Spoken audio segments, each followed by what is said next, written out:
My dear Dhamma brothers, let us today discuss about the Sakas, Kaniskas and Kusan kings in 80th century BC. Sakas, they appeared on political scene. The first Saka chief invaded large part of Punjab and Gandhar and was the Muse or the Mukesh in Khrosti, Mau or Mogas. The Maos, they were later embraced Buddhism and was the first king in India to issue a coin with Buddha figure.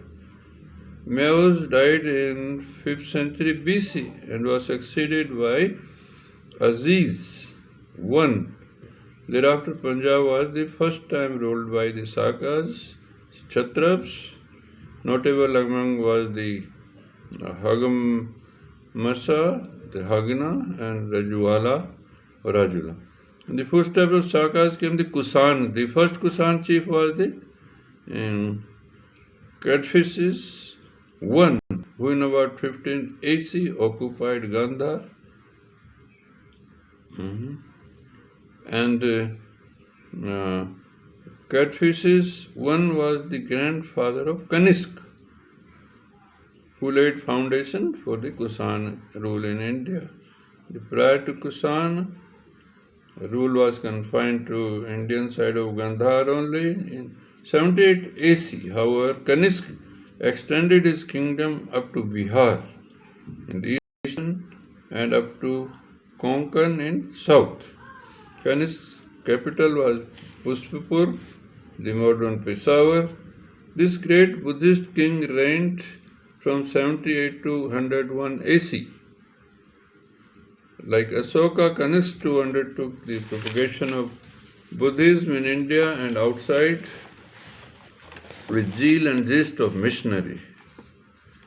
The literary activities of distinguished Buddhist writers like Aswamedh, Vasumitra, and Parso, they were transforming into Mahayana Buddhism.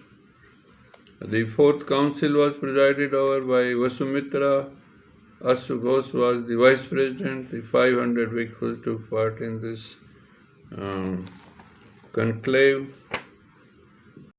The Kaniska, like Ashoka, founded many monasteries, the chaityas and stupas. Though the monuments created by him were scattered throughout the kingdom, the main stupas and vihars were at his capital Peshawar, at Takshila and in Kashmir. The great top, the stupa at Peshawar, erected by Kusan, was visited by Yuan San in 630 AD. According to him, it was 400 feet in height, and its base was in 5 stages and 150 feet high. The ruins of the stupa have been identified with the ruins known as the Shahaji Dheri. In 1908 to 9, and one of the discoveries was the famous Kaniska casket which contained the holy relics of Buddha, was deposited by Kaniska himself. The reliquaries has it on its lid a seated Buddha flanked by 2 bodhisattvas. In relief round the upper part of the cylinder is a fringe of flying geese. Below is the main fringe with a figure of King Kaniska standing in front of an undulated garland sported by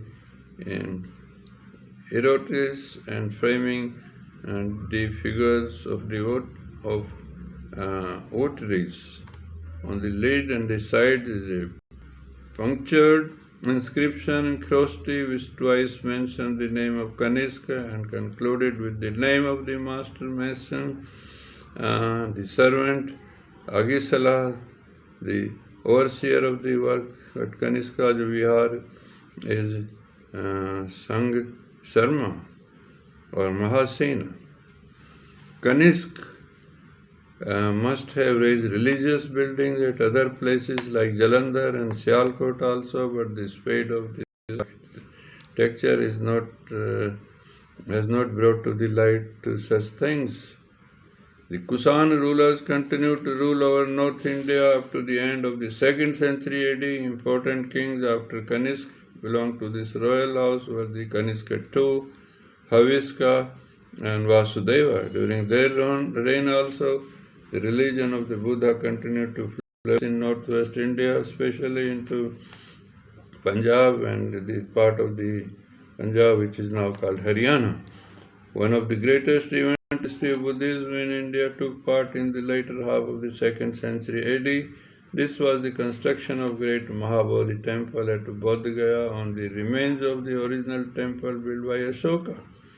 Significantly enough, the great temple which is standing on even today was built with liberal donations from Huviska, the second successor of Kaniska.